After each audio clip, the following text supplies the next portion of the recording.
Time now for Michigan's #1 outdoor radio show, Mike Avery's Outdoor Magazine. Mike Avery has covered the outdoors in Michigan for more than 4 decades, and that tradition continues today. Outdoor Magazine is brought to you by Jay's Sporting Goods, the Eider Insurance Group, Angler Quest Pontoons and Polar Craft Boats, the Forward Corporation, Primal Tree Stands, Security Credit Union, Garber Chevrolet, Brenton USA Hunting Rifles, and by Michigan Brand Meats. Now, here's Mike Avery. Well, thank you, Ken Hunter, for that introduction, and welcome to another edition of the Outdoor Magazine show right here on the Outdoor Magazine Radio Network, and so glad to have you along with us. How have you been since we last talked? Did you have a good Thanksgiving? Are you enjoying this weather roller coaster? When Michigan's meteorologist Mark Torregrossa was on the show a few weeks ago, he said it's going to be a roller coaster. And Mark, you absolutely nailed it. Absolutely nailed it. I haven't been in the studio here since the opening day of the firearm season, so we haven't had a chance to talk since then. But how is your season going? Have you sent me a picture to post on the Facebook page?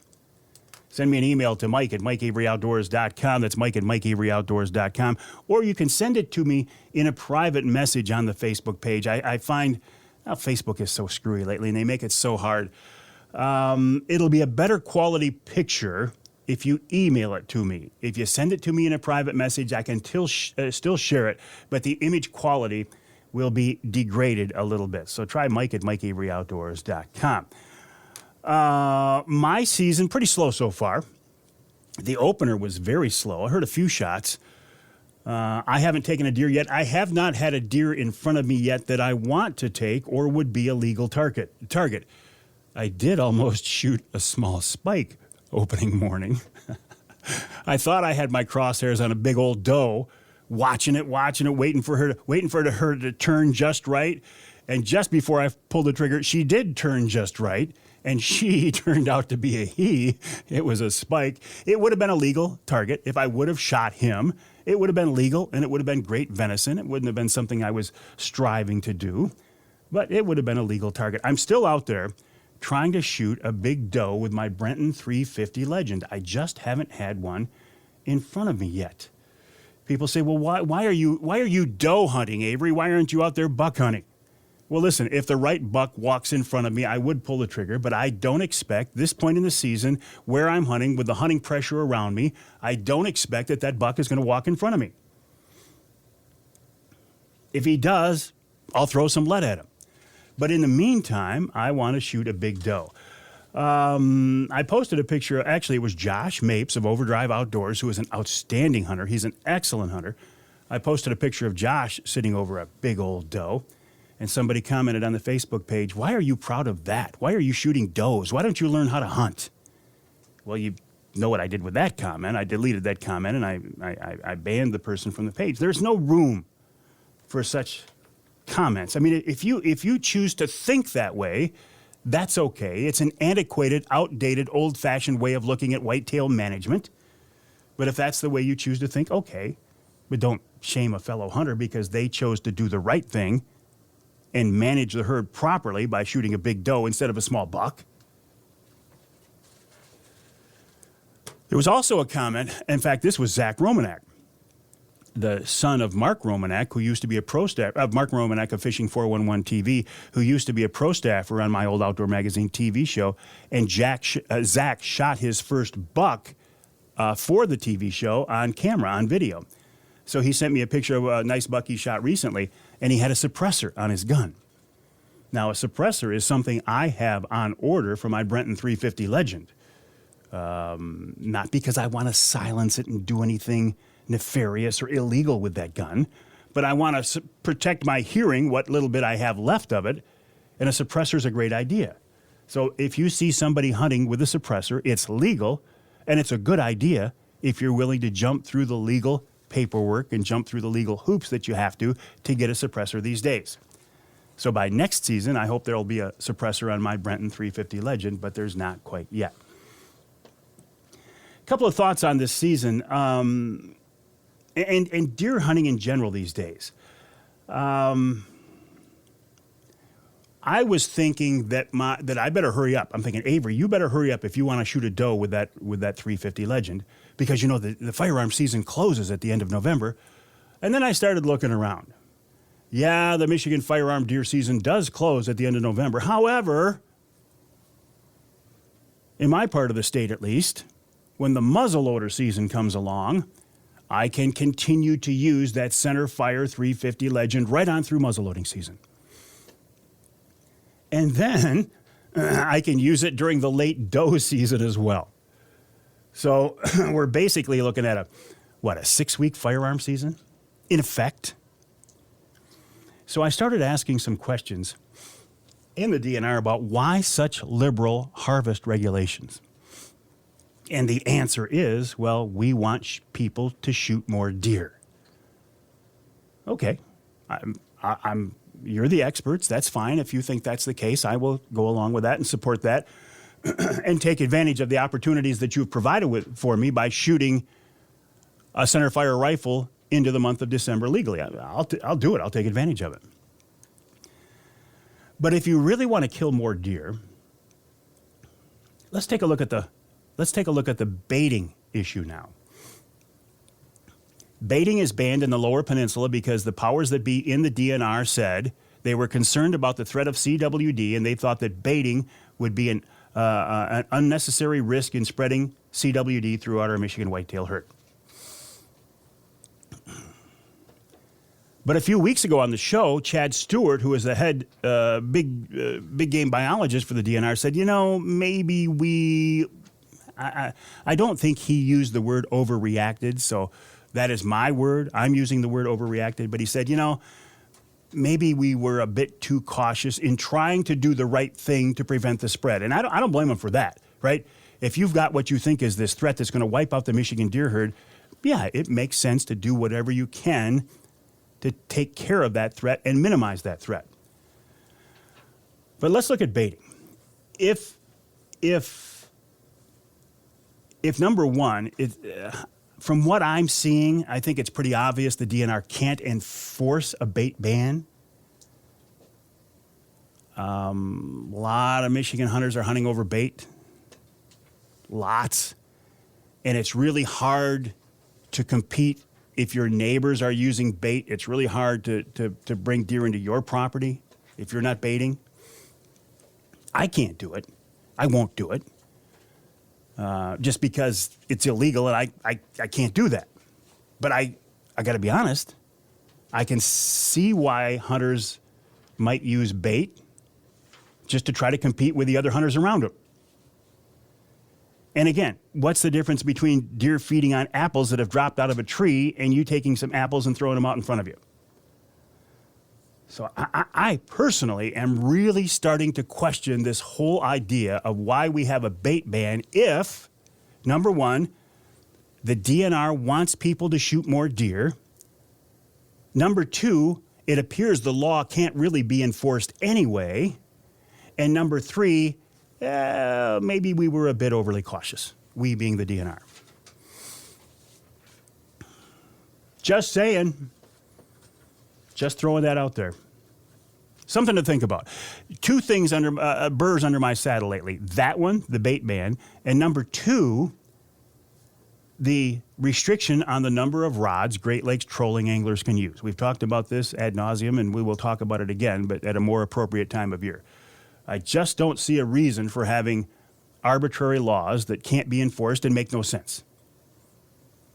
I'm all for protecting our resources. Number one, first and foremost, protect our resources. Number two, provide as many outdoor recreational opportunities as possible for our Michigan hunters and anglers.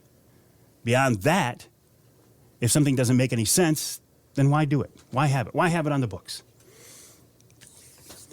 A couple of other things. Make sure you join us during this holiday season for Wednesday Night Live on my social media outlets, all of them except for Instagram. We can't get Instagram and my streaming platform to play nice together.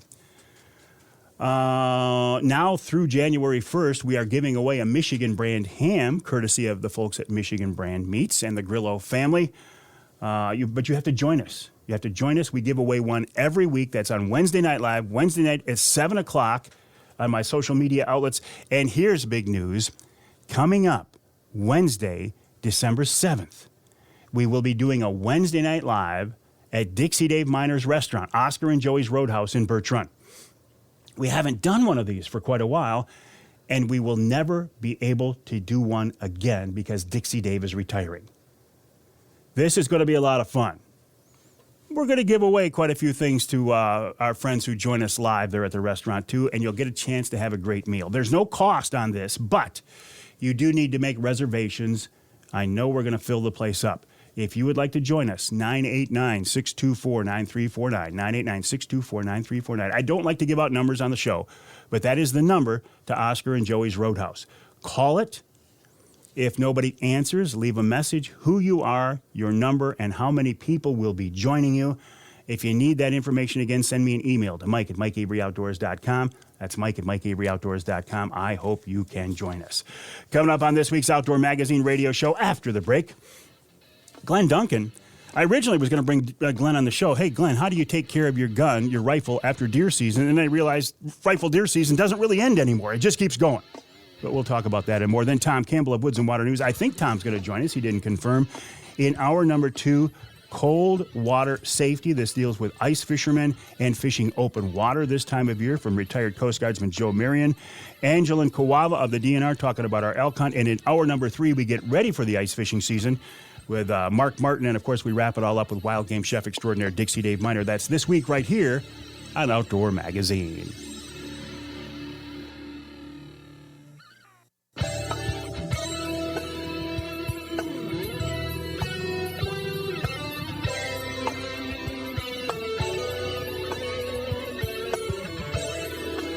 You can hear the Outdoor Magazine show in Alpena on WZTK. That's 105.7 FM.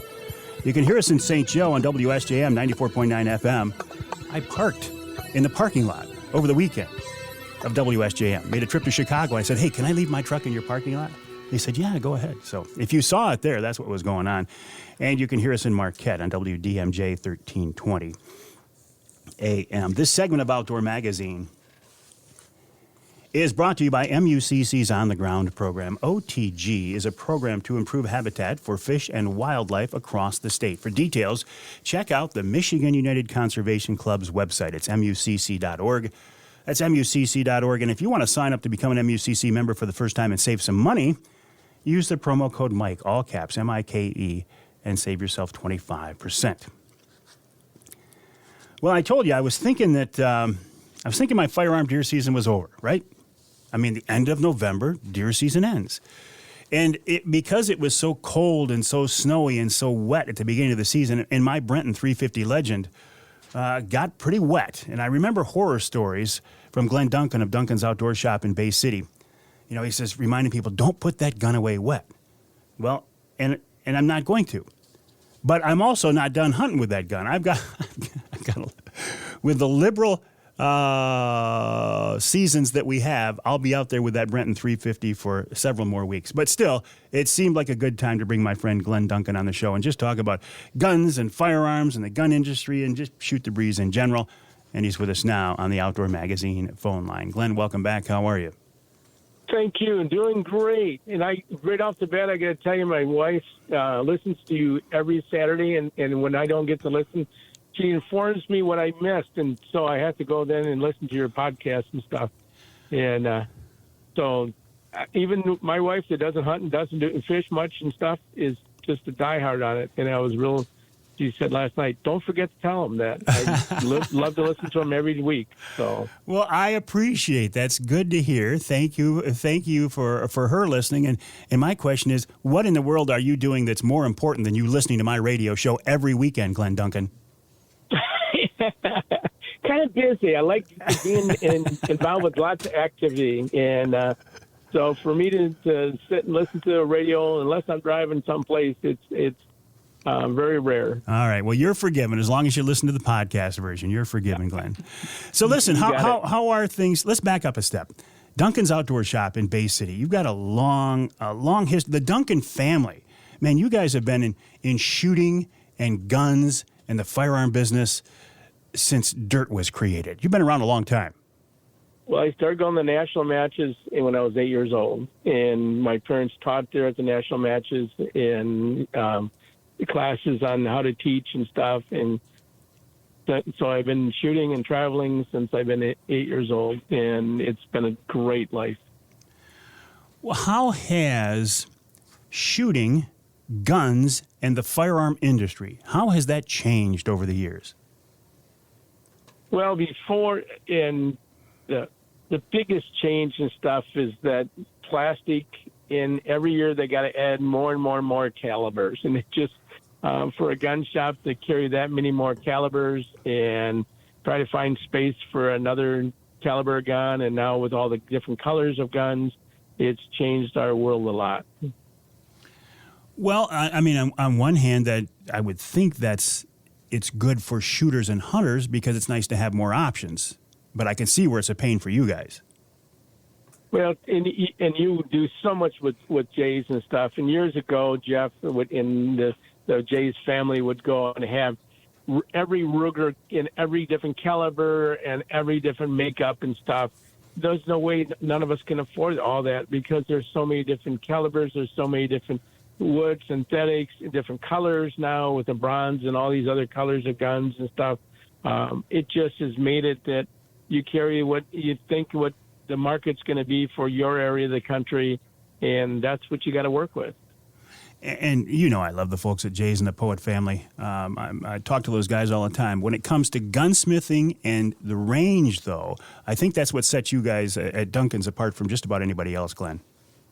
We are, and we've been lucky with our ranges and stuff in our gunsmith. It's in with the ability to make parts and stuff when we can, and some of the guns are getting so old that sometimes it gets a little harder right now to make some parts and stuff, but that's changed with all the new guns now. There's not as much making parts as it is replacing parts, and everybody's got to have an aftermarket part for every part of a gun that's being made nowadays, like with the AR's platform and all that style. There's in your handguns, your Glock handguns, and a lot of those. There's not a lot to do to them other than changing parts and upgrading the parts in them. Is gunsmithing a lost art? Is it still a viable way to make a living? It is. Years ago, at one time, I had 5 gunsmiths here. Now we're down to 2 right now, and looking for another one. And they're hard to find because the way the guns, like everything else, finding somebody that's got the knowledge, number one, but even not having the background good enough that we can educate them and work with them and stuff is a big challenge for everybody right now. And it doesn't matter, gunsmithing or any part of this world. All right, let's go back to my original premise for having you on the show this week, Glenn. At the end of the firearm season, whether it's the end of the 2-week rifle season or whether you're talking later in December with whatever season's going on, when you put that gun away, because most deer hunters are not also hardcore shooters necessarily with that gun, so I think when they put that gun away, they may not see it again for another 11 months. Is that what you've seen over the years? Oh, that's very true. Very true. Once seasons are with for a lot of families and stuff, it's put it in the gun case, and I hope they got a gun safe to put it in, but if they put it someplace that's responsible area in that case and stuff, and they don't see it for another year. And that's the bad part, is that during that time, and you admitted it the other day, and today on radio, you've got the snow, we have rain this season and stuff, and that's going to be another, make it a bad for when they get them back out next year. They need to wipe them down. They need to go and get some nice oil on their guns, clean the barrels, clean the chamber. And the reason I say clean the chamber and stuff, if everybody thinks about it when they're cleaning their rifle and stuff, and the diameter of their bullet to the diameter of the casing is so much different. And so a lot of people clean the barrel, the diameter of the bullet, but not the diameter of the casing, where the casing goes in the back. And that casing area has got to be cleaned and scrubbed out good, and make sure that that place is, a lot of times when you're loading and snow falls in there first in the chamber area, or you got your gun on an angle because you're loading it, and dirt falls down in that chamber area and stuff, little broken leaves and stuff. And so you want to get that all cleaned out. And then underneath the stock, if you've been out where it's been raining and wet and stuff, you want to make sure you dry it really good. If you can, and this is the bad part, but you really need to take sometimes the gun out of the stock, because underneath that stock that's holding water against your metal and stuff, you want to keep it from rusting and stuff. So you want to take it out of the stock. But once you take a gun out of the stock and put it back in, you really want to re-sight it in. You might be an inch off, you might be 4 inches off, how you torque those screws back down.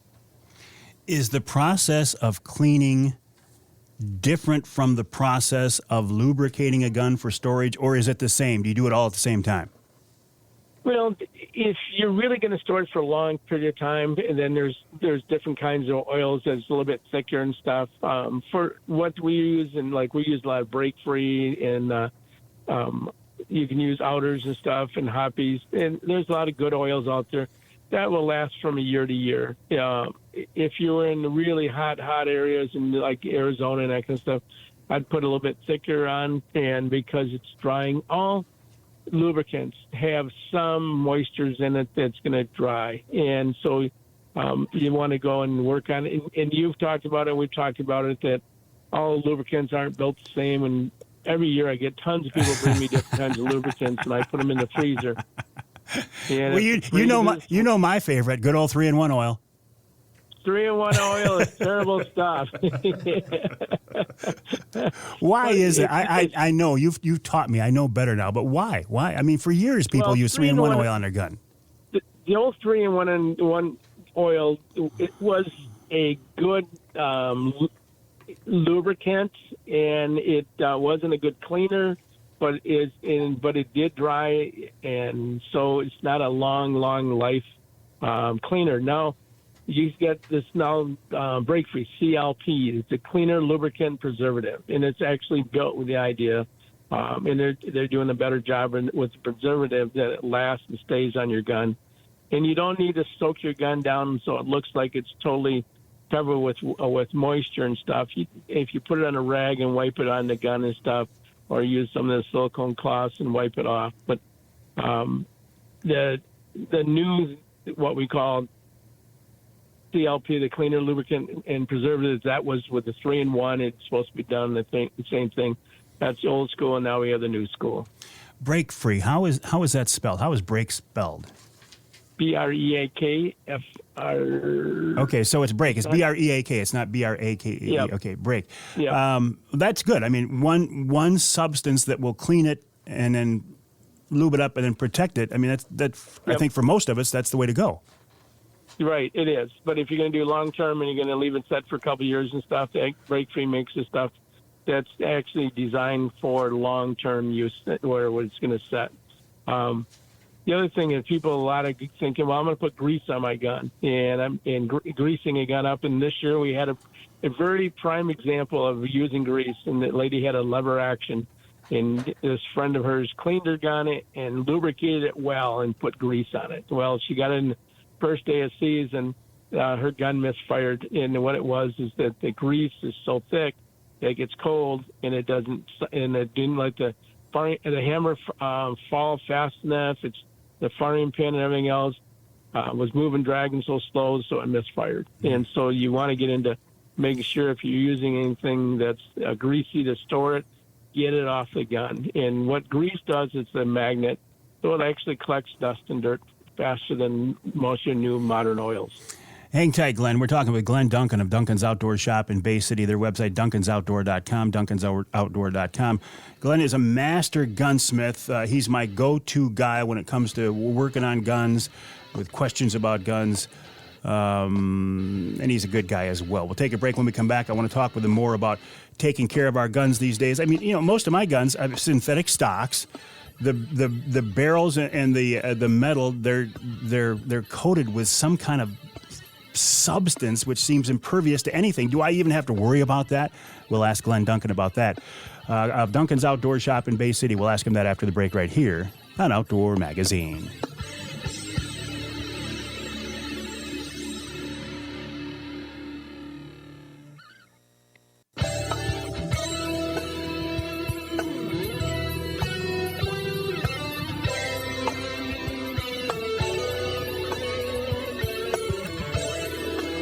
can hear the Outdoor Magazine show in Battle Creek on WBCK 95.3 FM. You can hear us in Taos on WIOS 1480 AM and 106.9 FM. Plus, you can hear us in Escanaba on WCHT 600 AM 95.3 FM. Speaking of Escanaba and the Youp, this segment of Outdoor Magazine brought to you by Rapid River Knife Works, their factory on US 2, just east of Rapid River. Check them out. If you can't get there in person, head to the website rapidriverknifeworks.us, rapidriverknifeworks.us.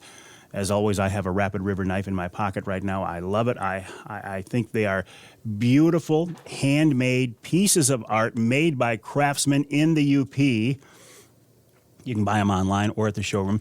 By the way, you can also get them at Jay's Sporting Goods. They've got a great selection. Again, the website, rapidriverknifeworks.us, rapidriverknifeworks.us.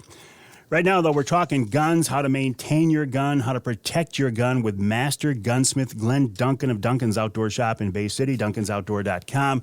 Glenn, when I look at my guns these days, whether it's that Brenton 350 Legend or just about any of my handguns, I mean, I don't know, what is this stuff on the steel these days? I don't even see much exposed steel these days. How impervious are they? How tough are they?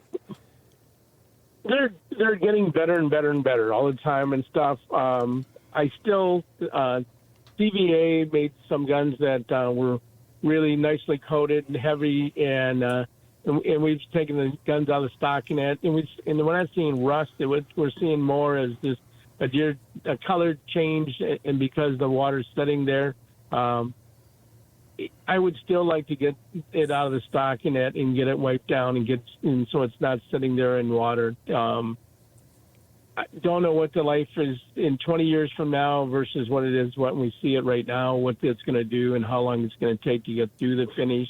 If you got a scratch in your finish, and then for sure you want to make sure you get it oiled and stuff and take care of it.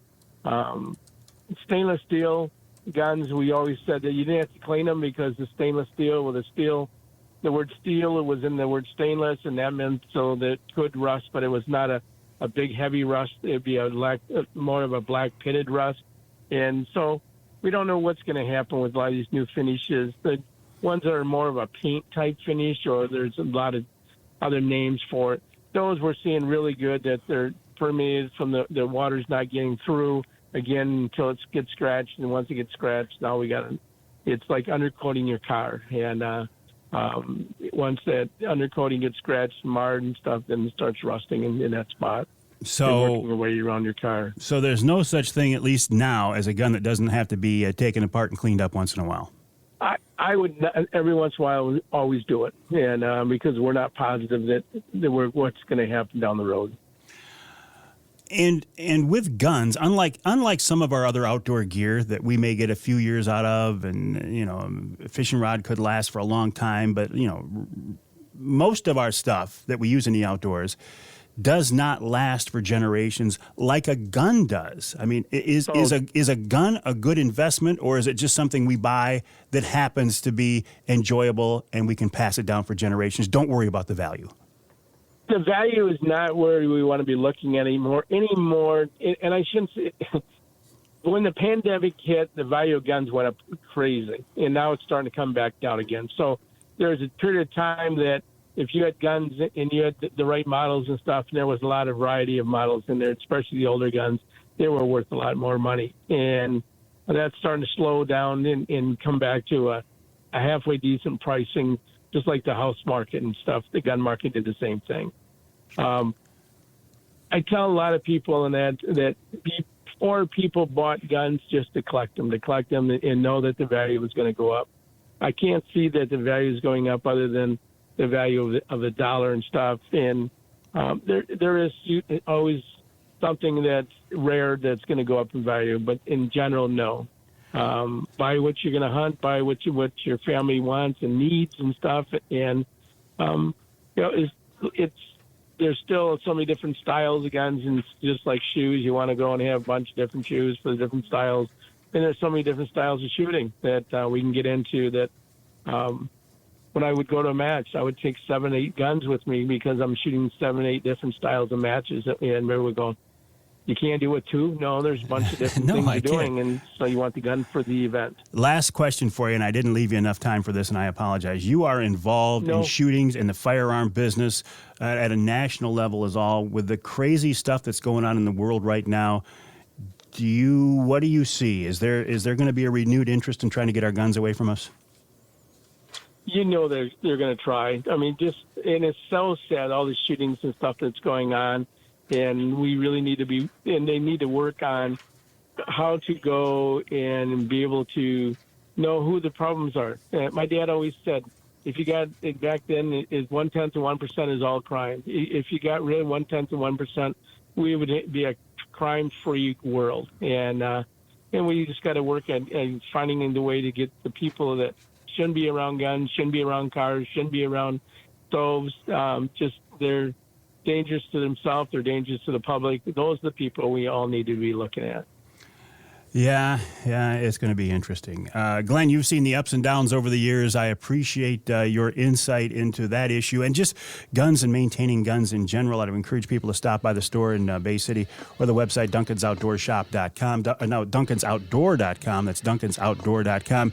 And when it comes time to sight in, the only 200-yard indoor range open to the public in the country. How cool is that?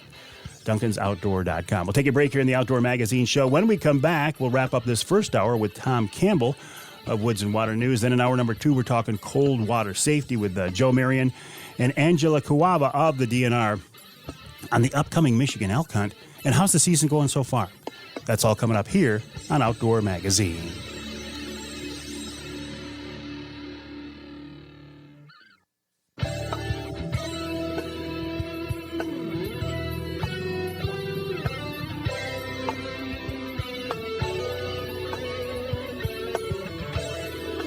You can hear the Outdoor Magazine show in Caro on WKYO, that's 1360 AM, and WIDL 92.1 FM. You can hear us in Sandusky on WMIC 660 AM and 95.3 FM.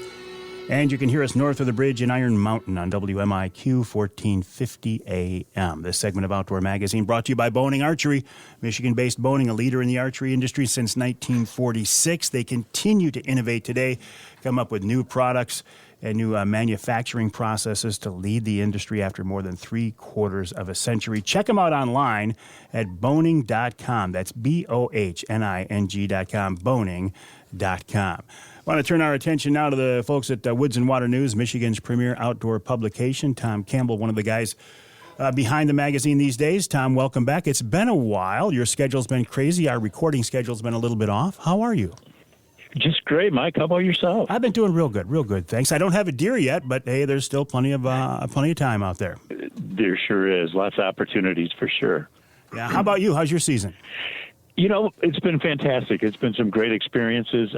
I got lucky and I found a silly buck 8-point in archery season that came into my call, and he stood there and told me to shoot him, so I did, and it was fantastic. It was a great hunt, a great experience, and it's just been really unique this year. I've had such great things on the stand. I actually watched a young buck on opening day of gun season chase a poor doe, and every time she stopped, he had reproduction on the mind, and when she didn't, and she'd move, and he'd stop, and it was amazing to watch wow. that interreaction. So it's been a super time, and I actually saw the second day of the season, a spike that I've never seen in my life. It had to have 4 to 5 inch diameter spikes that were probably 12 inches tall.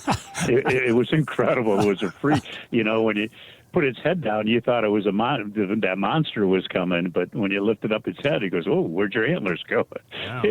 It was incredible. So it's been a good year. It's been fun, and of course, the bucks we are seeing that are coming in, the photos that are coming to us at Woods-n-Waternews have been outstanding. There are some monsters out there, and I think there's going to be a few more as we speak after the Thanksgiving holiday, and it's been great. So I think it's been a good year for a lot of people.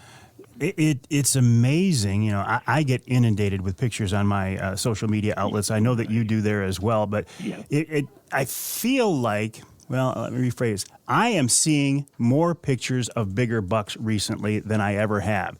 Do you feel, because I bet you're seeing the same thing, do you feel Absolutely. that it's because hunters are harvesting more big bucks, or they're just getting more adept at sharing them on social media? I think it's a combination of both. I definitely do. I think it's a lot easier to share, for sure. But there's just got to be something to this degree. I mean, it's too many, and anybody 20 years ago that got a deer would seek out the local newspaper or would seek out somebody and get a photo taken. So, I just believe that there are better, healthier, bigger bucks out there in the last couple of years for sure. Well, it makes great material for the magazine. Oh, it does. It really does. Yes. Yeah. And that December issue that's on the newsstand right now as we speak is got a few of the deer. It's also, we had a tremendous bear season too. And we've got some great big bear stories in the December issue as well as a few of those big bucks that were taken early. And certainly the January will follow up with a lot more of these big bucks. I think, is one of your bear stories written by Richard P. Smith about the guy who called the bear in? Absolutely. We do have it in our December issue. Fascinating story. Yeah. That's great to see people commit to a type of hunting and stick to it and work their way through a little different. And I think people really enjoy that story. I enjoyed it for sure. Yeah, Absolutely. That's Spencer Clock. I had him on the radio show here to tell that story as well. And isn't it nice to have a venue where, like you guys do, where you can let people tell these stories? Yes. Absolutely. Yeah, we love it. We love it. It's so nice to just the sheer joy. And it's amazing too how, at the beginning they're a little timid, a little shy, but you get them into that, back in that tree stand or back in that blind mode again, and all of a sudden that emotions just start pouring out. It's really great to hear. It's really good to read it. Hopefully we can capture it in words as well as they're expressing it. So yeah, it is great hearing these stories for sure. And you'll be hearing a lot of those as we get closer to the show season too. Absolutely right, Mike. You got it. Tom Campbell of Woods-n-Waternews, always a pleasure checking in, and we'll check in again in here a few weeks and see how things are going. That sounds great, Mike. Thank you. All right, website woods-n-waternews.com, woods-n-waternews.com. I say Michigan's premier outdoor publication, and I don't say that lightly because we have a lot of great publications here in our state. Michigan has been a hotbed, a hot spot for outdoor writing and the outdoor industry for a long, long time. Is it because we have such great natural resources? Is it because we have such great outdoor-related companies? Is it because we have so many people who love the outdoors? I think it's a combination of. But you look at the outdoor activities we have here in our state. You look at the outdoor-based companies we have here in our state. You look at the outdoor media sources we have here in our state. We love the great outdoors here in the great state of Michigan. And there's a lot to love, isn't there? We'll take a break for the top of the hour. When we come back, we'll check in with Joe Marion, talking about keeping you safe on the ice and on cold water situations. And we'll learn more about our Michigan elk herd right here on Outdoor Magazine. I'd like you to meet Jared.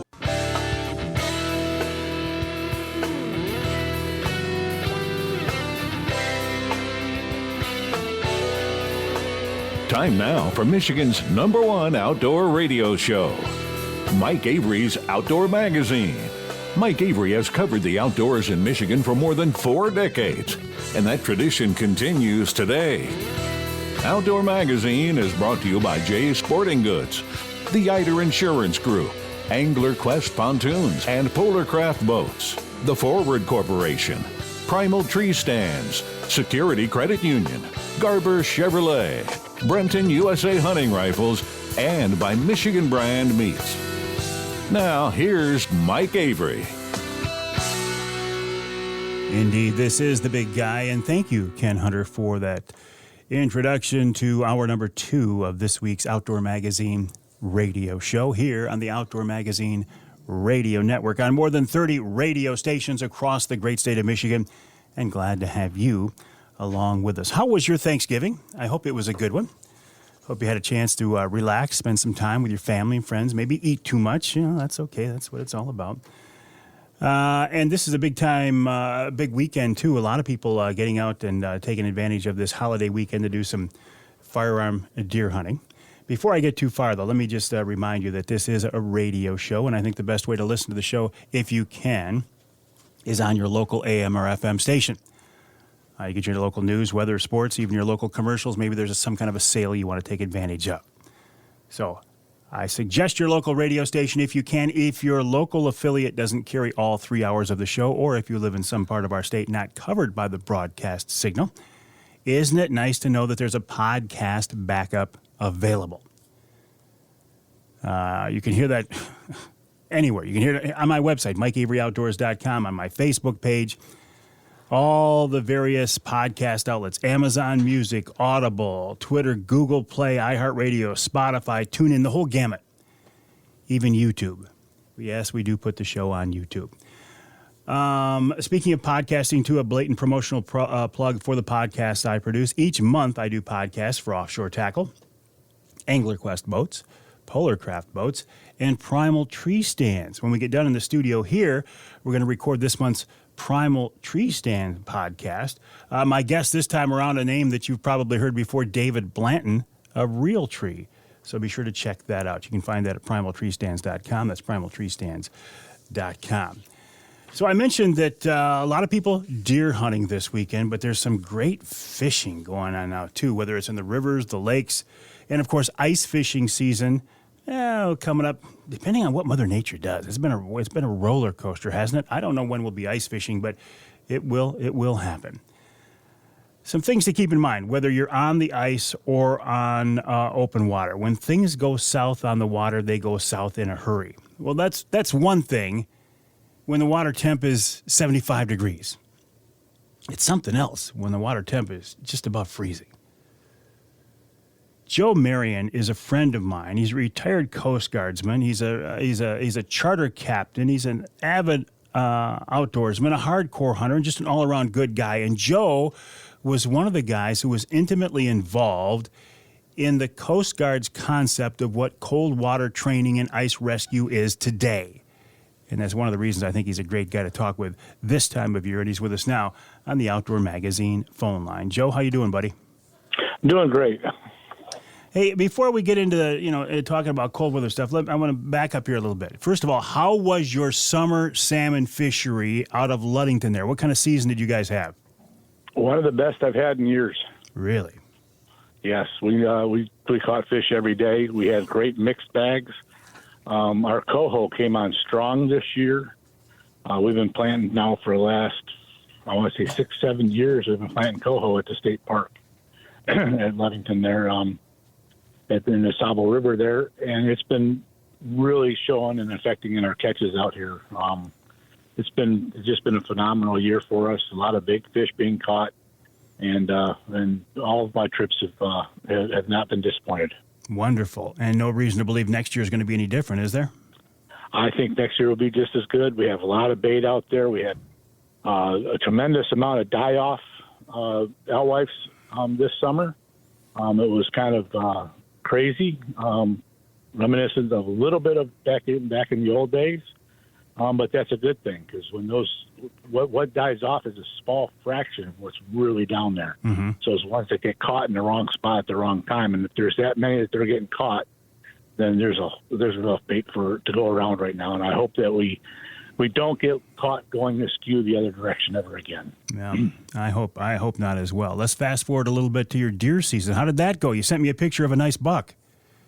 I did. I got one just before Thanksgiving here in Michigan, so I filled my first Michigan tag. It was a little slow through archery season for me. I was hunting on a cornfield, and I have a finger of about 20 apple trees that sticks into it. And I hunt on the edge of both of those, and for some reason, I had a little frost pocket, I guess, in the spring, because out of 20 trees, I had maybe 50 apples. Last year, I had so many apples, the leaves fell off, and the trees were still all solid red because there were so many apples up there. This year, no apples, so the deer had no reason to come out of the corn, So I sat in my stand on the nice calm days. I could hear the deer crunching corn in the field and see the stalks move. I couldn't see no deer; they weren't coming out. Yeah, when you were telling me you were at an old orchard in the edge of a cornfield, I'm thinking, Joe, there's no better spot in Michigan to be hunting than right there. Yeah, well, when there's no draw to come out of the corn, and the corn is, they're a great cover and their food source. They just stayed in, I think, 24/7 all through October and into November. Then about a week and a half before rifle season started, they came and cut the corn, and I started seeing deer again. And I shot a nice 8-point just before Thanksgiving. Wonderful. On Tuesday night, and then but before that, I started my season. I started my first deer season off with a rifle hunt down in Indiana on the 12th of November, and shot a dandy 9-point down there. So I'm having a very good success. You're having a great year, buddy. A great year. Good for you. Good for you. All right, so let's bring it down to this season here. When I first thought about having you on the show, the way the weather was going, I thought, man, we're going to be ice fishing before too long. We're on a temperature roller coaster right now, but still, where I live here, I see people on the Saginaw River. They're out on Saginaw Bay in the boats. They're down on Lake Erie, the Detroit River. They're probably still on the water on your side of the state, and ice fishing is coming up. So I think this is a good time to talk about cold water, Joe. Yes, it is. And cold water doesn't necessarily mean ice, like you said earlier. But we have a lot of fishing going on here in boats. There's perch fishing going on right now in PM Lake. They're doing fairly decent. And believe it or not, they're really doing well on steelhead 2- and 3-year-old kings out there in front of Ludington in 200-300 foot of water and just getting their limits. Holy cow. Going out there. So you're telling me at the end of November they're still trolling out there in 200-300 feet of water and getting fish on Lake Michigan? Yes, and they're targeting the top 50, 60 feet, but they're doing well. Wow. Well, that's pretty cool. It takes a pretty diehard angler to be out there this time of year. Yes, it does. And, you get out there and, we talk about it's 35 degrees is a wind chill of, 10-mile-an-hour wind, taking that 35 degrees down to maybe a 27-degree wind chill. But a lot of people don't figure out none of the big boats are in the water right now. So everybody's out there in their 14 to 20-foot runs and polar crafts. And, like my polar craft is 18 foot. It's a side console, so I got the only windshield, so everybody else has to suffer when we're running 25, 30 miles an hour to get out to those grounds. So that air temperature is even colder when you're running that, along with the water spray. You have to pay attention, dress for it accordingly, and be ready for it. Well, dress for it accordingly. Yeah, you're putting on all the clothes that you've got. But if, God forbid, you did end up in the water, that actually works against you, or does it trap air and actually help you float? It does. Just about anything that you wear will trap air and help you float some. But certain design clothes that, like Mustang makes a rider ice suit that you use for snowmobiling, but it's flotation, both pants and jacket. They also make some other stuff. And there's a lot of different companies that have that same technology out there that is buoyant without absorbing water. But, a set of Carhartts, yeah, you will trap air with a set of Carhartts. But the problem is it does trap water also. And when you're trying to get out, now you're trying to lift, twice your body weight in water on top of trying to just get yourself out. So some of that clothing, is warm, but you got to make sure you have the right stuff.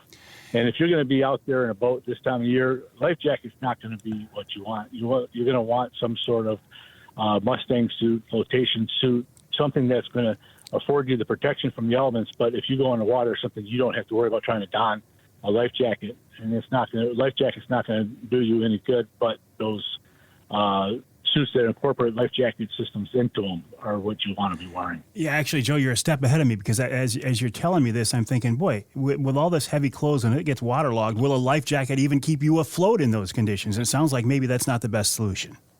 Well, the life jacket will keep you afloat. It will. But again, those other clothes, it's not the floating that's going to be the problem, because it's the time. You go into 35-degree water, it's, and that's where it's at right now before it starts to freeze up. You've got a matter of minutes to get yourself out of that water. Okay. Now, if you fell through, if you're going ice fishing on the local pond right now and the ice is 2 inches thick and you fell in 50 yards off a shore, that's 50 yards you got to get to shore. That's 50 yards that the fire department, the Coast Guard, or first responder is going to have to cross to get to you to get you out. It's only 50 yards. That's not very far.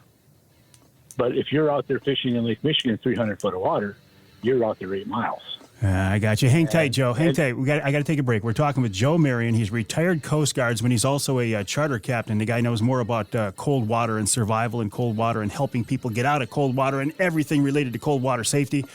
He's your man, Joe Marion. We'll take a break and we'll finish up that conversation with Joe. Then later in the hour, Angela Kujawa from the DNR talking about our Michigan elk herd right here on Outdoor Magazine.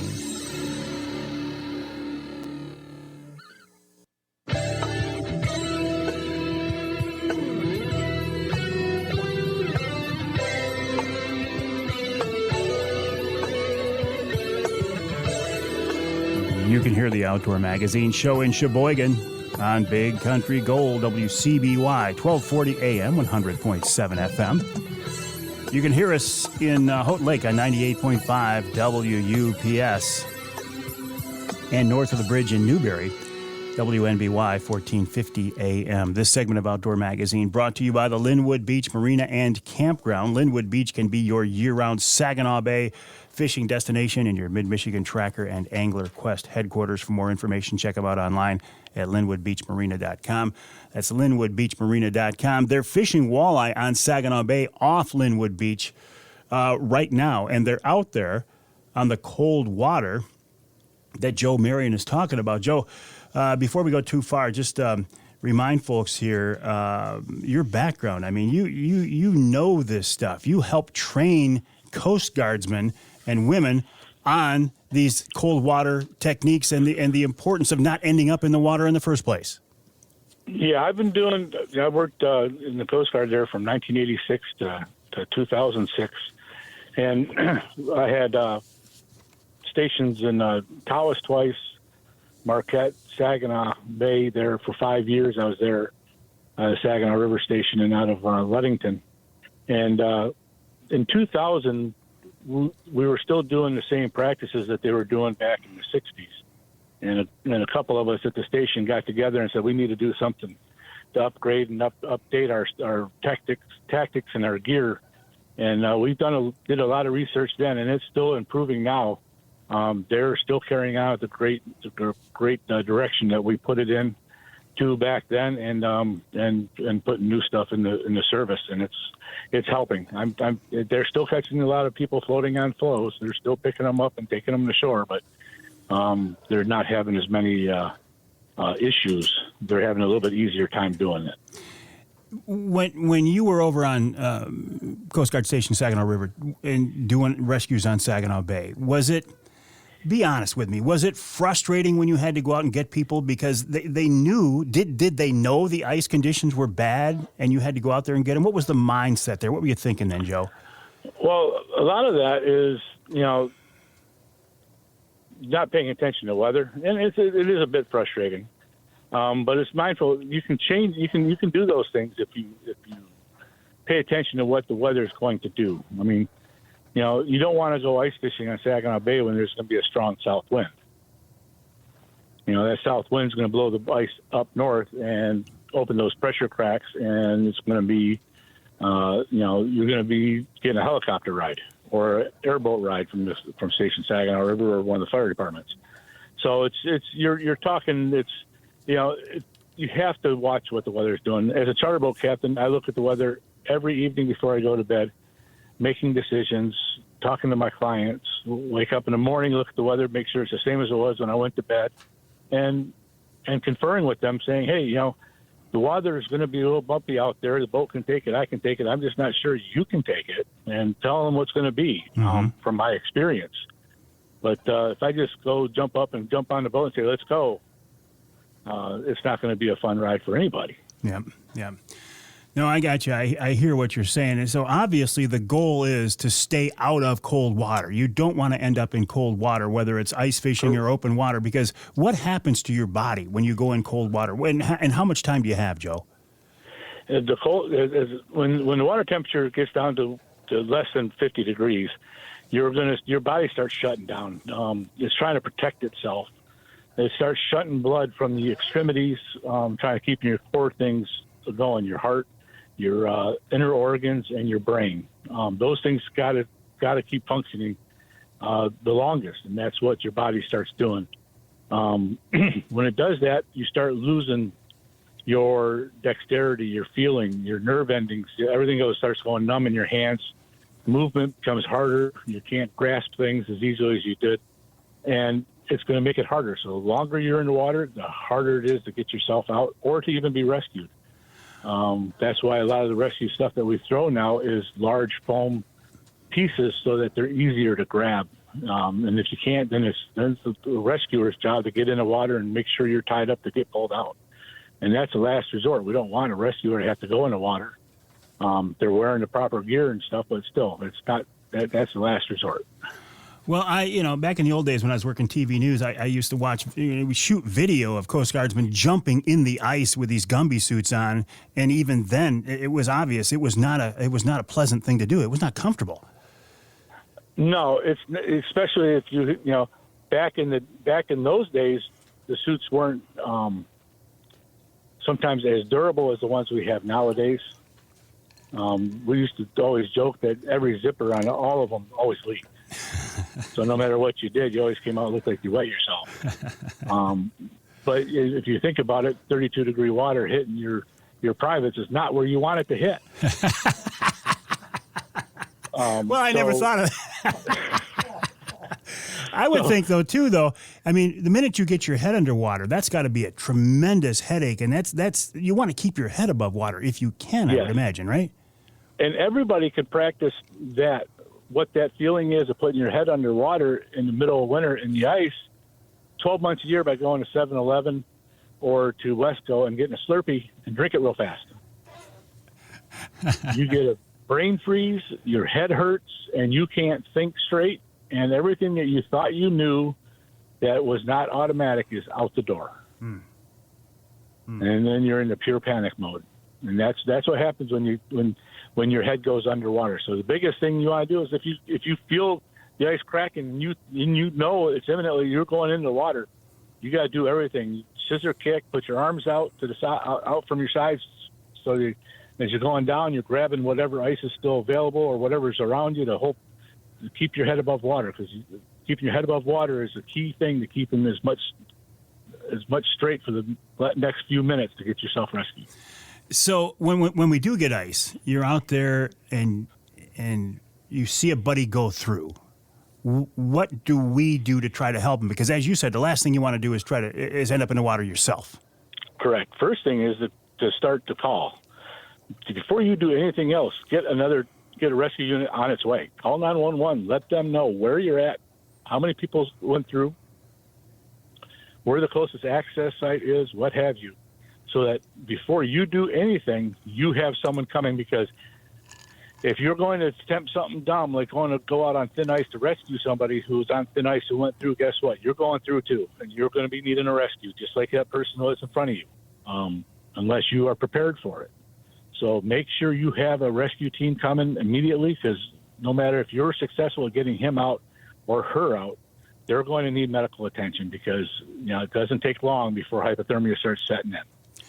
Okay, but if a family member or a buddy goes through the ice and they're struggling, it's going to be darned hard to sit back there and just watch that. Oh, yeah, it is. It is. That's why everybody should have some stuff with it. You're going towards an environment that's hostile like that, you got to be prepared. Take self-throw ropes. Make sure you got the right clothes on that you can wear out there. Understand that if he goes through, it's thin ice. You don't want to just go running blatantly out there. Get down on your hands and knees, crawl out there. When the ice starts to creak or crack, stop there, throw from there, get him the rope to help pull him out. All this time, though, you've already called the Coast Guard or you called 911. You got some rescuers coming. So hopefully by the time if you can't get them out, you have someone there already coming with more gear and better trained and better equipped to do that rescue. I can't mention that enough, that you have to make sure that first call, just like in CPR. When you find someone who's down on the ground, first thing you yell is call 911. Then you check his ABCs, and then you go into CPR if necessary. Yeah. It's the same thing with this condition because, it's so easily for the rescuer become a victim also. And it's such a dangerous environment, when that situation is arising, because if he went through, that means there's something wrong with the ice that you're going to, if you get too close, you're going to go to. Well, and even if they're not going to go through unless there's bad ice. But even if you could reach him, if you got a 200-pound guy in the water and he's in soaked clothes, I don't think the average person could get him out alone, could you? You can. There's ways to do it. The big thing is everybody's got to carry some ice alls to help pull them up. Most people on early ice, especially with no snow, you're wearing ice cleats, so you have something to dig in. You're not standing up. You might be on the ground, but you can at least dig your cleats in to help get some grip. Okay, you're not picking him up. You're dragging him onto the ice. You're sliding him like a seal. Okay, so it's a little bit easier than trying to pick 200 pounds or 300 pounds straight up. You're sliding it up on the ice. And when he gets up there, he needs to know that he can't just get up and start running. He has to roll away from that hole, get to thicker ice before he can get up his hands and knees and start crawling, and then actually get up and start moving faster and get to a warmer environment and get out of those wet clothes. And you mentioned ice alls. What are those? Those are picks that you use that you carry with you that you can drive into the ice and pull yourself up. Sort of like the pegboard in gym school back in the day, where you were climbing up trying to climb the wall so you could get up the highest with the pegboards. These are just similar to it, but they got points on them, and you drive on the ice, pull yourself up. In the early days, we used to take old screwdrivers, grind them down. But they make commercial ones that are plastic, have little retractable caps on it so they don't really poke you easily. And you just use those to grab a hold of the ice because the ice is slippery and wet and you're wet. Best thing to do, just stay out of that water in the first place. Exactly. Exactly. And something else that I want to just touch on, too, is cell phones. When you're out on the boats, radios are pretty much, everybody still has them, but nobody ever hardly uses them much anymore, except for the commercial guys and the Coast Guard talks back and forth, talk to you on the radio. But everybody's, cell phones are the number one way of communication out there. And a lot of people have their location services shut off because they don't want everybody to know where they're at. This is not the time to have that shut off. You're out there and you don't know where you're at or you're unconscious, but they can ping your phone and they can find out where you're at because your phone's got GPS locator in it. That's going to be a whole lot quicker getting you to someone there on scene than trying to describe about, I was off this road, I went right, and about 2 miles, I'm off the big yellow house.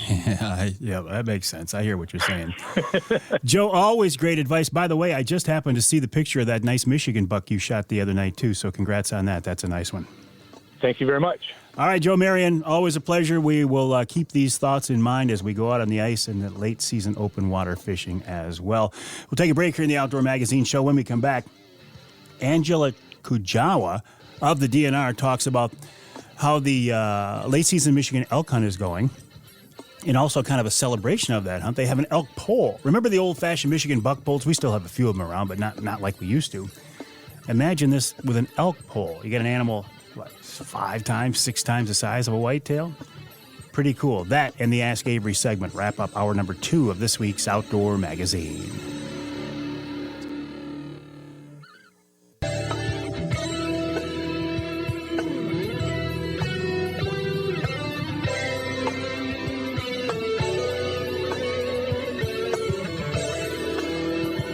You can hear the Outdoor Magazine show in Flint on Sports Extra 1330 WTRX. You can hear us in Houghton Lake on the Twister 92.1 WTWS.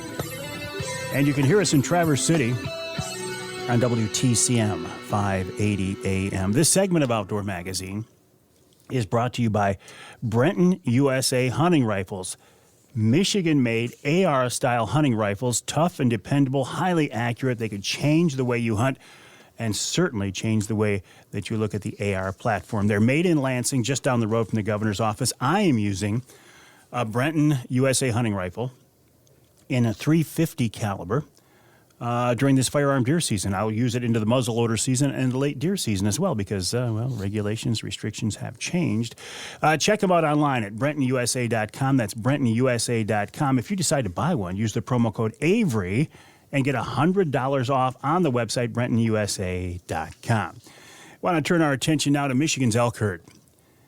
We are blessed with a magnificent, beautiful animal. These critters, these creatures that hang around the Pigeon River Forest and beyond, majestic. Angela Kujawa is with the DNR, and she wants to let us know more about this. Angela, welcome to the show. How are you? I'm doing well. How are you? I'm doing great. So what's going on right now? Right now, we're just preparing for the second period of our elk hunt, which will start December 10th and run through the 18th, and preparing to have our elk poll as well. Now, remind me, the Michigan elk season is broken into 2 or 3 segments? 2 segments. There's a hunt period 1 and a hunt period 2. And which one is more productive or more desirable? Which is a better season to hunt? I don't think one is more desirable than the other. They're both during great times. We do have more tags available for the second period. There's benefits to each. The first hunt period is right in the midst of the rut. You can hear them bugling and see animals, running around. And then the second hunt period, it really benefits you to have the snow on the ground. The animals are easier to track and locate. So are the tags in this second season, are they mostly on private land outside of Pigeon River, or are they more in the forest itself?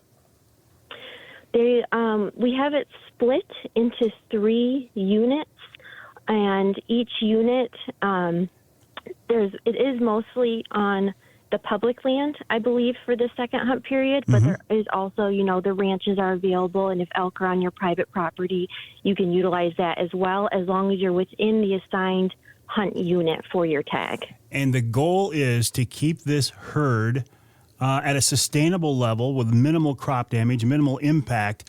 But I don't think people realize how big these things are, and we don't often get a chance to see them up close. That's why this whole elk poll is pretty cool. Tell me more about that.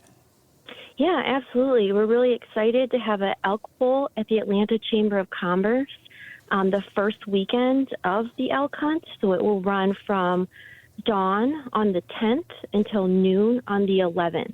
And it's just a great opportunity for the public to come see these animals that have been harvested, for the hunters to come show off and just be excited and share their harvest with the community. And they'll have an opportunity to win prizes. The DNR will be there to, answer any questions, weigh the animals. You talk about weighing these animals. How big is a Michigan elk? They typically range, the males are quite bigger than the females, but typically about 500 to 900 pounds. That is a big animal, isn't it? Absolutely. Yep. You got to be prepared. Have room in your freezer when you get one of these tags. Oh, that's a good point. That's a good point. And getting these tags, I think it's the most coveted tag in Michigan is a Michigan elk tag. And then you get the bull tag, that puts it over the top. Yes, absolutely. They are very coveted. It's a lottery system, and very exciting when someone does get one. And again, the elk poll is when, Angela? It's going to be Saturday, December 10th from dawn until Sunday, December 11th at noon. And when is the time? I know the Pure Michigan Hunt, that's coming up. We can get a tag if we win a Pure Michigan Hunt, but the regular drawing is when? When do we apply for a Michigan elk tag? Ooh, I don't know the exact dates off the top of my head. I believe it opens up around March, but I don't know the exact I think you're right. dates off the top of my head. I think you're right. I think it's in the springtime, but again, you can apply for a Pure Michigan Hunt, and if you win that, you get a bull tag as well. Angela, I appreciate your time, and we encourage people to swing by. What's the location on the elk poll again? It's going to be at the Atlanta Chamber of Commerce. It's at 12443 State Street in Atlanta. Wonderful. Angela Kujawa, appreciate your time. Appreciate you letting us know. The website for the Michigan DNR is michigan.gov/DNR, michigan.gov/DNR. If you want to see what these gigantic, beautiful critters look like up close, and you'll be impressed, you'll be surprised. They are pretty good-sized animal. Again, that Pure Michigan Hunt, I'm telling you right now, sometime while I'm still here, I am going to win the Pure Michigan Hunt. If I remember right, it's $5 to apply. You can apply multiple times. And the best thing about the Pure Michigan Hunt is if you win, which I am going to someday, you will get a Michigan elk tag, but not just a Michigan elk tag, but a Michigan bull tag as well. How cool would that be? We'll take a break here in the Outdoor Magazine Show. When we come back, this week's Ask Avery segment, I'm still mulling over a couple of things. I've got a couple of topics that we might address. Let me think about this some more during the break. And then coming back in our third hour, we're going to talk more late season open water fishing. Also get ready for the ice fishing season with Mark Martin Mark Martin. He's been a staple here, the icon in the walleye fishing business forever. And then we'll wrap it up with wild game chef extraordinaire Dixie Dave Minar and probably talk more about the big Wednesday night live coming up at his restaurant December 7th. Details on how you can join us.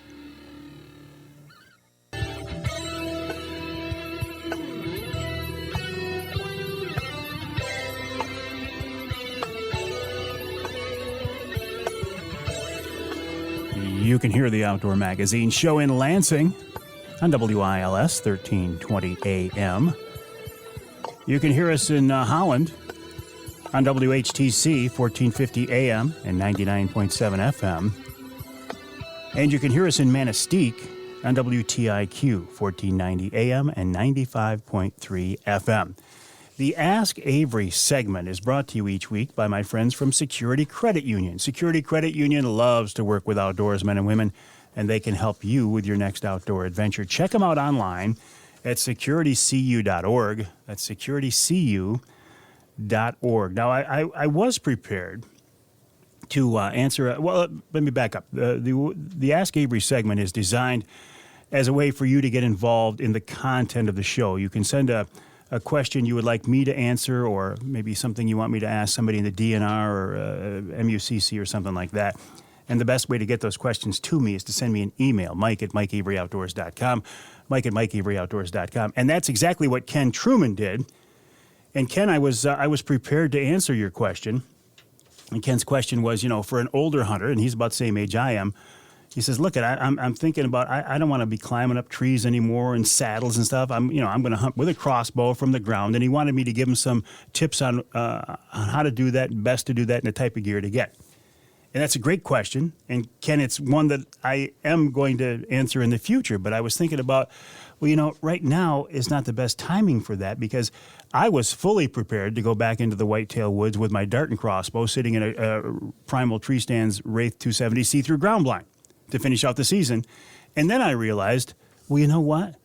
I likely will not pick up that dart and crossbow again this season.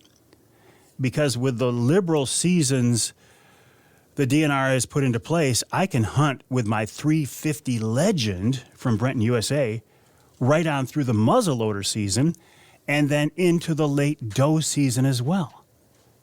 It's like there's basically, a 6-week rifle season in my part of the state?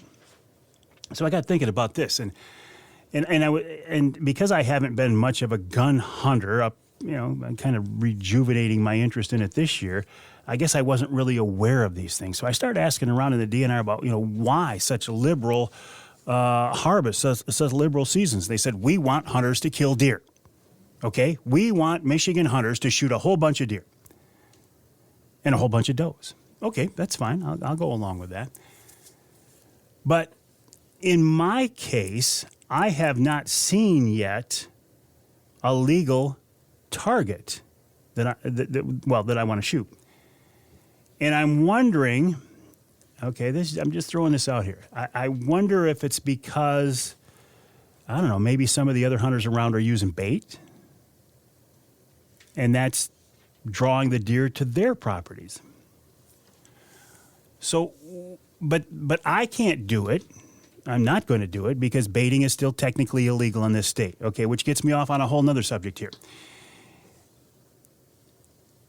I don't think the DNR can enforce the bait ban in Michigan.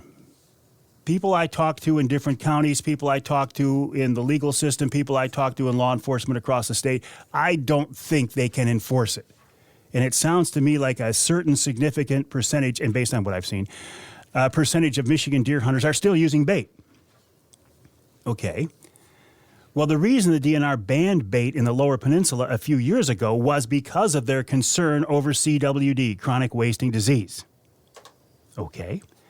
But a few weeks ago, actually maybe a month ago or more now, here on this show, the DNR's head wildlife biologist, Chad Stewart, said, maybe CWD, yes, it is a concern, but maybe it's not as big a concern as we thought. Now, I don't mean to put words into Chad's mouth, but that's the impression I got from the conversation. So, if we can't enforce a bait ban, and if chronic wasting disease maybe isn't the sky is falling concern that's going to wipe out the Michigan deer herd that we were told it was in the beginning, why are we still banning bait? If the DNR wants Michigan deer hunters to kill Michigan deer, if bait is a proven tactic to help do that, now I realize you can kill deer without bait. Don't jump on me over that one, okay? But if a significant percentage of Michigan deer hunters are using bait and the law can't be enforced and the DNR wants us to kill more deer and CWD isn't as big a concern as we thought, why is there still a bait ban in Michigan? So that's the question. I posed that question to Chad a few weeks ago, and he said there are no plans by the DNR to lift the Michigan bait ban in the Lower Peninsula. Maybe this is something we should take a look at, right? There are two things that are sticking in my craw these days from the DNR. One is this bait ban that I'm starting to think is maybe a bad idea because it goes against what I think the department is trying to accomplish with killing more deer. They can't enforce it in the first place. And the second one, this one, I think it's ridiculous to put a limit on the number of rods a Great Lakes trolling angler can use. The resource is already protected by the creel limit and the size limit. Why do we have laws on the books that can't be enforced and seemingly have no reason to be? Got me thinking. I'm sure we'll be talking more about that. Thank you once again to my friends at Security Credit Union for making each week's Ask Avery segment possible. Ken Truman, I will get to your question in the future, I promise. That's a great question. Check them out online, Security Credit Union. That is securitycu.com, securitycu.com. Let me know what you think. Send me an email to Mike at MikeAveryOutdoors.com. Give me your thoughts. Love to hear them. We'll take a break for the top of the hour. When we come back, Mark Martin talking about late season fishing and early season ice fishing, plus Dixie Dave Minar right here on Outdoor Magazine.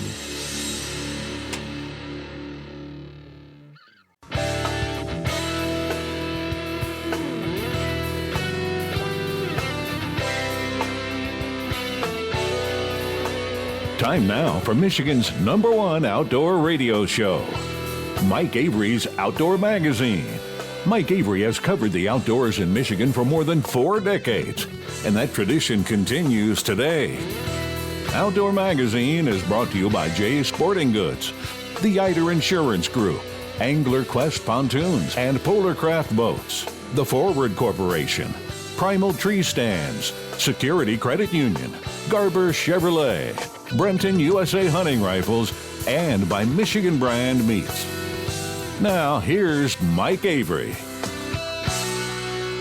Well, thank you, Ken Hunter, for that introduction, and welcome to hour number 3 of this week's Outdoor Magazine radio show right here on the Outdoor Magazine Radio Network. So glad to have you along with us. Thanksgiving now behind us, looking forward to the Christmas season. This is the Christmas season. A lot of things going on in the outdoors too, right? So you got to figure this all out. You have work obligations, you have family obligations, and you've got these outdoor passions, these cravings, these pursuits that you're called in all different directions. Are you going to be hunting right now? Are you going to be fishing right now? Maybe a combination of both. With us now to talk more about outdoor activities in the state this time of year, a guy you know very well. You know his name, you know his voice, you know his history. It's Mark Martin. The guy who won the first national walleye championship years and years ago, a guy who continues to be at the forefront of walleye fishing and fishing in general, a guy who continues to educate others and teach others through his fishing vacation schools, and a guy who happens to be a pretty hardcore deer hunter as well. Mark, welcome back to the show. How are you? Hey, Mike, not too bad. Glad to talk to you. It's been a little while, but So I enjoy being on your show there and talking to the people, and maybe a little bit of words of wisdom come through to people. Well, and I appreciate having you on here. I think, people who don't know you personally might be surprised to hear you are a hardcore deer hunter. You love your whitetails. Oh, yeah. I got 40 some shoulder mounts on the wall over the course of my lifetime. So I wouldn't put them on the wall if they weren't worth it. So no, they're both the same thing, walleyes and whitetails. When I do the seminars and talk about whitetails, I do some seminars. And, I tell them they're all creatures of edges. And if you understand one, you can be good at the other one, too. You just got to understand what edges are. And that's how I was successful with whitetails. In the middle of thick woods, there's edges there between hardwoods and pines. And it teaches people that kind of stuff, too. And now, after we started talking about deer being in the sand dunes, now people are starting to partake into that, and they're being successful out in those sand dunes. It makes me happy, because that I know how hard of work it is, and if they're successful, they worked hard to get them. Yeah. Well, I think the word is out about your secret honey hole in the sand dunes these days. It is. I've been told by a few people. Martin, quit talking to Avery about hunting in the sand dunes. That's enough, right? That's what they said. I said, well, hey, you got to spread the wealth. I hate not having people be successful. I was successful, starting out. And if it wasn't for other people telling me certain little things, I wouldn't be where I am today. So I want them people to progress in their lives too. It's interesting when you talk about critters and creatures of edges. Now, will you take this mindset, this thinking as you head out to Kansas here in a few days? I will tell you, Mark, the biggest buck I've ever taken was in Kansas, and some of the biggest bucks I've ever seen were in Kansas. So good for you. Good luck on that trip. It is. That's what I'm going to do, Mike, is I'm hunting edge. I mean, I can see a long ways. I can, if I don't know if I'd do it because you don't know what you're shooting at as far as headgear on these things at 1,200 yards, but my gun can do that with the Burris scope on it and the tripod and getting your breathing down. But you get out there and you go, that wasn't the right one. Well, you can't shoot and release. You got to be pretty, confident when you're shooting that far. Not only that it's the animal you want, but most of the time, even out there, I can see a lot of different edges, and these things will be in the edge and down a drainage ditch. I can see all this kind of stuff below me when I'm on a plateau, and every one of them, every deer I've ever shot comes right down along an edge, whether it's the prairie grass edge or it's a top edge of a drainage, or a creek bottom, little creek that goes down, or a big creek. You seldom see them crossing even where I can see, half a mile. Very seldom do I ever see them crossing out in the open where they are completely, open to the people, or open to, they don't know that they can't be taken, they still think they're little fawns, so they go where, the edges, I've seen them walk the edges when in the evening or morning, they'll stay right in the shadows. And you can't see them very good in the shadows. They'll blend right in, and they won't step out in the sun. So if you got a place like that, concentrate in the morning or night, not looking where you can see really good a lot of times, but look right in that dark shadow area, because they like walking there because they can see better. The sun isn't in their eyes either. You got me thinking about approaching deer hunting a little bit differently when I look at it that way. Creatures of edges, and even in the woods, you say if there's hardwood and pines, that's an edge right there. That's an edge, and that's where the biggest bucks are going to go. The the trails you see or the runways you see, them are usually where they're, average bucks and does and fawns and everything. But off to the sides of them on an edge somewhere is where that big one will walk, and he will have his own trail, that's the cool thing to find there. But yeah, it's edges of, where it's real thick brush, like willows, and then it opens up into, say, birch trees or oak trees. You got thick and thin, and that's where they'll be, but they'll be in the thick. They won't be out in the, so you got to set up so you're just inside into the thicker area of that edge, or paying attention to the shadow edge wherever you're hunting. Look in the shit, because where I'm hunting out in Kansas, I can see many shadow edges because I'm so high. And, I'm going to see anything that comes out in the open, but I'm more looking where there's the shaded areas, because they're harder to see there, and that's where the big bucks walk, is right in that shade, just like I said. And they do it right here in Michigan. When I was hunting the sand dunes, a lot of times the sand dunes are tall, and they'll walk in the bottom and the tall grasses, beach grass, and they'll be in that shaded area of the sand dune, because they know they blend right in anyhow. If you're going to be out in Kansas, up in the air, you better be ready for wind. That's the windiest hunting I've ever experienced. Yeah, I have my scent-lock suit with a whole bunch of insulated underwear underneath it and a bunch of Bolcavas on. I think sometimes if it's really cold, even in Saskatchewan, I had 7 layers of insulated underwear on, and there's no pants or shirts, because they pull down on you. You got to have straps on your shoulders. You've got belts on around your midsection, and you're trying to have all that stuff on. It pulls down on it's fatiguing. So I like to be like Tinkerbell out there with my little leotard insulated underwear on, and feeling free and but warm. Oh man, you had to take us there. Oh, I got this image in my mind. Oh. But I got my scent lock over the top, so it looks like I'm manly. Well, on that note, it's been good talking to you, Mark. We got to let you go. Good thing we're friends, right? That's right. So listen, let's bring it back to fishing a little bit. I like this concept of the edges, critters and creatures of the edge. Let's come back to fishing here in Michigan right now. Man, we've been on a temperature roller coaster. I thought we were going to be looking at ice fishing pretty soon. Now it's turned warm again. How does that affect fish behavior or fish patterns, or does it not? They don't care.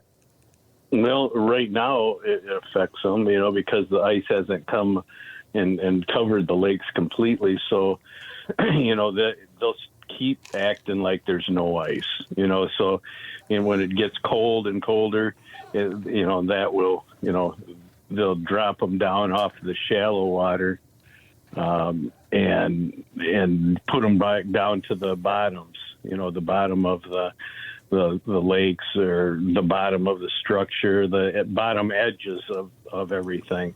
They won't go up on the top edges no more. Again, edges. Yeah, they're bottom edges, top edges.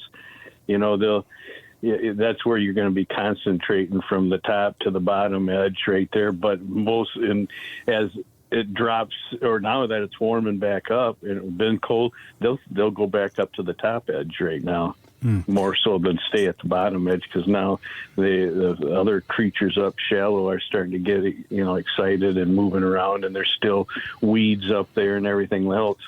But even in the summertime, when it gets cold, it don't matter if there's weeds up there. There's fish that'll stay in there. Hang tight, Mark. Listen, sorry to cut you off. Got to take a break. We'll follow up on this after the commercial break here. We're talking to Mark Martin. You can learn more on his websites, markmartins.net and fishingvacationschool.com. markmartins.net, fishingvacationschool.com. More coming up right here on Outdoor Magazine.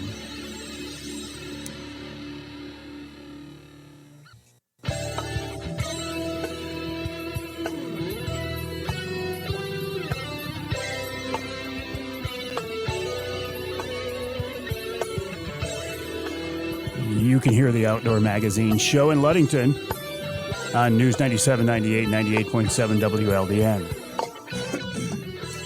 You can hear the show in Port Huron, WPHM, 1380 AM.